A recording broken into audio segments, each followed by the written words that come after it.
atypical. So, and hence it's taken him 3 months longer to produce this report, because they had to try to find excuses to justify why the outcome on the budget is so terrible. And here's the thing.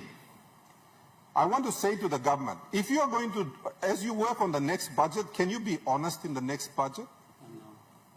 No can you go na gaman puti mo number na sabotas blibla by kira paitian na oda Papua New Guinea foul is stop na. True outcome the budget yeah me negative can, because if I look at your analysis of the last 3 budget outcomes, there are issues there, Mr. Treasurer, based on your own numbers. So there is a decline in what you've been predicting for the past 3 years consistently.